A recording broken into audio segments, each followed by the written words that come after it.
Good morning, Fort McMurray, Wood Buffalo, and the rest of the world. You've tuned in to the Mac City Morning Show. I'm your host, Elliot Pierre, and we're going to start this episode off the same way we start every episode off, with a moment of gratitude. I know you could be doing a million other things with your time, and the fact that you spend it with us truly does mean the world to me. So thank you. On that note, Tanner, hit him with the intro.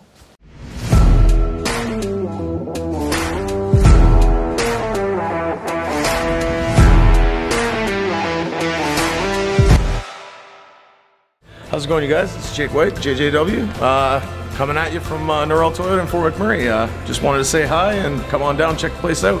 Hi, my name's Richard. I'm the service manager here at Norrell Toyota. Hi there, I'm Adam. I'm here at Norrell Toyota. I'm a product advisor. Hi, I'm Cass. I'm the appointment coordinator. Happy to help you. Hey, it's Keith Simpson here. I'm the general manager of Norrell Toyota, soon to be Fort McMurray Toyota. Pretty excited for our new dealership. As you've seen, you met all my staff. These guys are all my family. We're here to take care of you. Come on down and be part of our family. And we are back. Big shout out to Norrell Toyota, our title sponsor for today's episode. We really do appreciate your ongoing support. As everybody at home knows, I don't introduce my guests because they can do a better job of that than myself. So can you please tell everybody at home who you are and what you're about? Hi, Fort McMurray. My name is Hannah Fridhed, and I'm the artistic director and executive producer of Rent the Music. Oh, I'm going to start that one over. No, we don't. Oh, keep going. Shit. Yeah. Well, I'm the artistic director of Swamp Rat Experience and the executive producer of Rent. There we go. Produced this fall in Fort McMurray. Now, you've been in art for a long, long time in the arts in Fort McMurray. Like, I feel since you moved here, which has been, you've been here for a long time now, like that has been your passion in one way, shape, or form, maybe acting or modeling or something to do with the arts. Yes. I moved here in 2013, right. And in 2014 I was ready to give up and move away. Mm-hmm. I was bored, I was lonely, and I didn't have any sort of context or reason to stay. Right. So I was going to give it one last shot, and I went down and volunteered as an usher at the theater. I was blown away. It was Les Mis. It was a beautiful production. I had no idea what was going on. I'd never really been involved in the arts before. Right. And I just decided then and there, this is what I'm going to do for the rest of my life.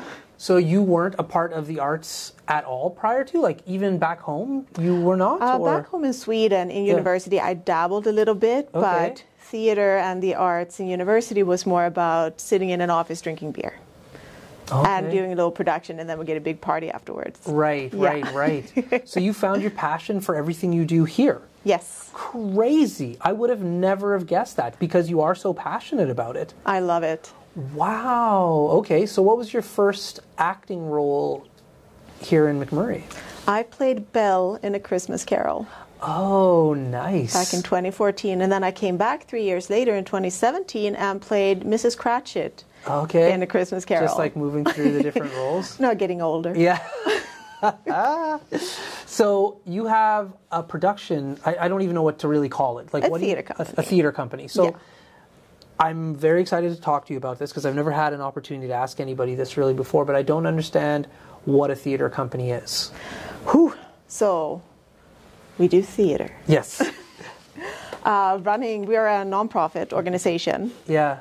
So we have a board of directors. We have all of that good stuff. And it's me and my company manager, Kayla. We are volunteers that run it. One day, hopefully, we will actually be paid to do this job. But right now, it's a passion and a volunteer gig.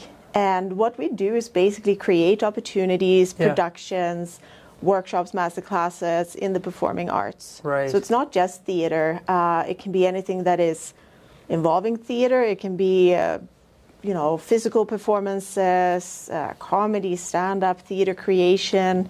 Okay. We do a lot of things. Yeah. And so as a organization, how do you select what plays or what things to produce?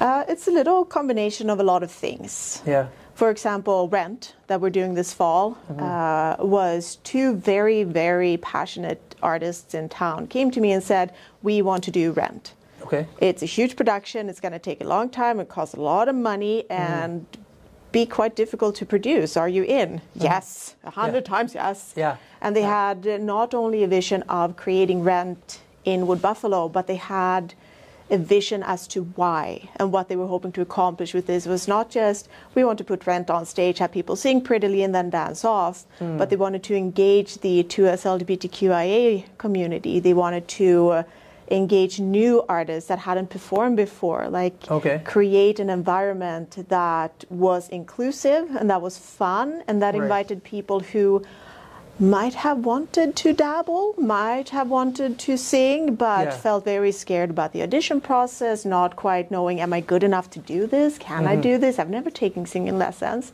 Right. And they had that vision. And I said, you know what, this is exactly what I want to do too. Okay. So now, let's do it. When you say it costs a lot of money, explain that to me. Like, I have to assume, because I've heard of Rent, I've never seen it on the big screen, small screen, or the stage. So I'm very excited. I got my ticket. Excellent. Early bird. Yes. If you're seeing this, you already missed out on that one. But I have to assume, because it's such a big, like, the licensing behind it costs money. Yes. So how does that work?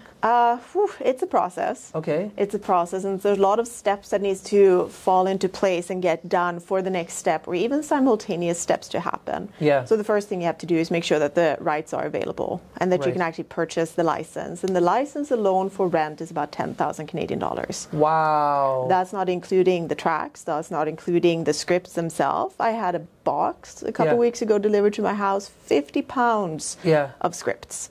Okay. And they all have to be returned afterwards. Oh, wow. And that's a separate cost. And then we are very lucky because we're partnering with Keanu Theatre on this production. So they're actually giving us rehearsal studio space. Oh, that's nice. Yeah. We still pay for like the performance venue once we go on stage. But having space to rehearse in is incredibly valuable to us. Yeah. Because in case you didn't know, finding space to create art in Fort McMurray is damn near impossible. It's either very expensive or already booked. That's right. Yeah. That's right. It doesn't really exist. No, it doesn't. It doesn't. Hence the weird places we do this podcast. So, yeah, it used to be a house. So why can't you just like get one script? That's what I'm saying. And then like. Because that's illegal. That's illegal. If they find out you do that, they will come after you. So you can't just like Google it? Nope. It's like, but it's already on Google. Well, they will check. They're the only ones who have the actual scripts. And if you produce the show, which they will know if you do. How? Oh, they find you. That's what I listened. They have a very particular set of skills. Yeah. Nice. Because I was thinking the same thing. Like, let's say I decided to like put on Rent myself, like in northern Alberta, top of the world, and people like came to see it, and like let's pretend I low-key advertised for it. So. Like, didn't really put it out there. Yeah. They would still figure out. And, like, what's the fine behind that? Well, you could, if you're ever on TikTok, you could actually look up the the bootleg version of Hamilton. Yeah. Where a church down in the States took the script of Hamilton, rewrote it to fit their own narrative, and produced it. Yeah. A full-scale production, and it was really, really bad. It was wonderful to watch because it was so bad. Yeah. But also... what we really believe in, too, is artists should be paid for the work they put in. Artists should be recognized for the work they put in. And if we were to steal that, that would be stealing another artist's hard work. Well, that goes to my next question. Who gets this money? Well, the production company gets a lot of it. Okay. Like, they get the money we paid for the licensing. Right. But then we also, like, we raise money through sponsorships. We have a grant from the RMWB for events. That helps cover the costs for our artistic team, because we're paying the director, the music director. We have set designer, a set painter that is coming up, choreographer, all these people that are been working now for a year and a half on this production in various roles. It's fascinating. I would have had no idea because I'm naive. I'd just be like, oh, it's a play, like Tanner said. Like this, especially like I get yours. You're selling big tickets too, and people are going to go see it, and it's overnights. But like from like a school perspective, like where we're filming today, like they have to purchase. Like if you guys were to do Rent here, you would have to go through the same process. Which to me, I was just like. But had no idea. Not all productions are that difficult. Right. Rent is a huge Broadway number. Right. But for example, when we first started Swamp Rat Experience, we did a small farce called Sweet Surrender, and it's a hilarious little play, and it's a one act. The rights for that were a few $100. It was very easy to obtain, and right now I'm looking at my 2024 season.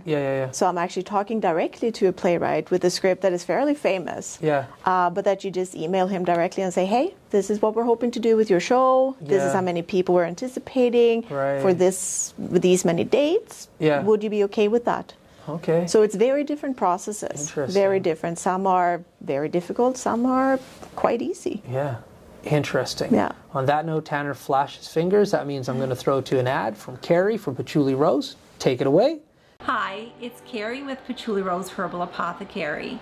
I know our summer is coming quickly to an end.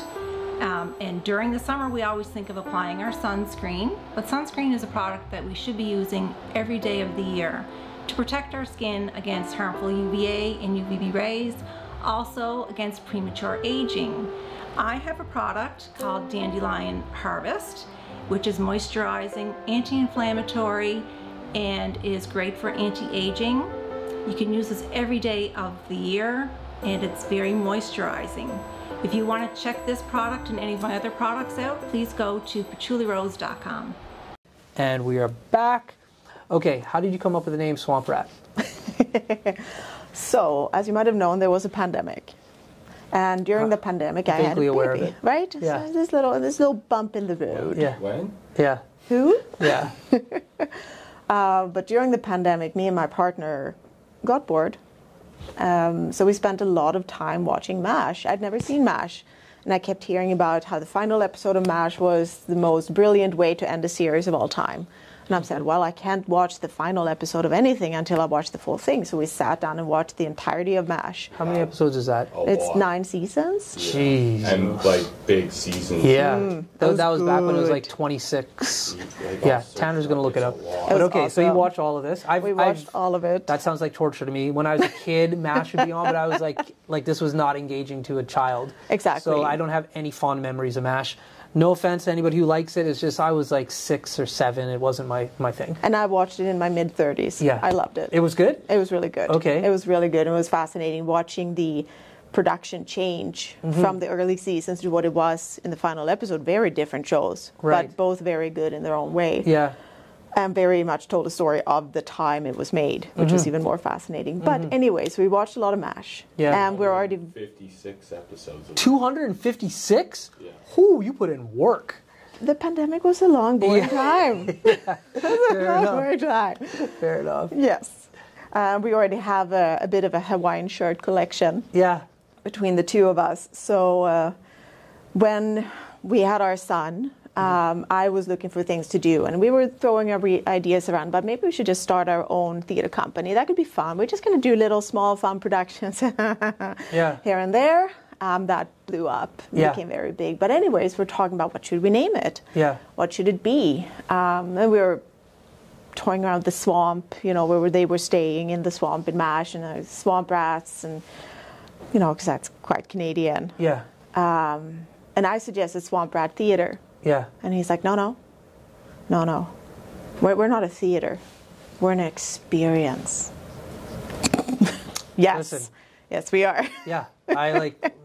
Me and Tanner are talking about naming something, and I put experience at the back, and he's just like, no, you got to put party. I'm like, no, experience. It's an ongoing discussion. So I get the nuance in regards to words. Yeah. And that opens up a lot for us too, because we're not just theater. We do primarily theater, but there are so many other little things in there too. Yeah. And it's all about the experience starting from even before the rehearsal and engaging people. Right. In community relations and conversation. So the theater, the final piece, the production, the show is just a little part of it. Right. The experience is all of it. That's right. So when is this taking place? When's Rent happening here? November 16th, 17th, and 18th of November. And it's all taking place at Keanu College? Keanu Theater and Arts Center. Keanu Theater and Arts Center, right. Yes, on the main stage. Yeah, that's a big one. That's a big one. Is it? I didn't notice. Yeah, you didn't know about that, no. That's huge. So ticket sales are going well? Yes, they are. But if people at home want to purchase, how can they get a hold of those? You go tickets.keanu.ca, and I do recommend getting your tickets sooner rather than later. There are still plenty left, but our last 4 productions sold out entirely with not a single little ticket left. Yeah. And this is Rent in Fort McMurray, so don't dilly-dally on this one. Just go get them. Well, even you guys had a post about how they were early bird tickets, and then there were certain tickets, even before early birds, I think they were $10 off. Yeah. And so I went down figuring I like a discount. Right. And I showed up 2 hours after you opened the door. When I showed up, there was this huge lineup. I'm like, well, I wasn't expecting that. Neither was I. This had never been done before. Yeah. So we do like to try new things. Yeah. Primarily just see what happens. And Right. I hate the phrase, well, that's how it's always been done. Right. Oh, so let's do it another way. Yeah. Yeah. We The cheapest rent in Fort McMurray too, so why not? Yeah. Right? I really hope your jokes are getting picked up by this mic today, because you're throwing down some zingers. Yeah. We can subtitle him afterwards. So yeah, because there was a huge lineup, which was lovely to see, like that kind of support. It really was. We actually had people who had brought camping chair and board games and were camped out before the box office staff even got there. That's hilarious. It was amazing. That is so cool. Well, listen, Tanner just hit his hands. That means we are out of time, unfortunately. That being said, before I cut you loose, everybody gets a shameless shout out or plug. So we have the mic, the camera, the lights. Have fun. Action. Ooh. Oh my goodness, my goodness. I want to thank all of our sponsors to make this possible, because we could not do it without you. So Coldwell Banker, Fort McMurray, mwah. La Prairie Crane, mwah. You are beautiful, beautiful. We have Balanced Numbers and YMM offices. We have Paul Davis. We have Mix 103.7 and Cruise FM. Thank you so much for your support. You are beautiful. There we go. Well, Fort McMurray, Wood Buffalo, the rest of the world, that's been another episode of the Mac City Morning Show. From the bottom of my heart, thank you so much for tuning in. Big shout out to our title sponsor, Norral Toyota, as well as Carrie from Patchouli Rose. We really do appreciate your ongoing support. Hope everybody at home is having a great day, and we'll see you tomorrow. Peace. What a deadly old way to end another morning show. Later, boss. It's so ballistic!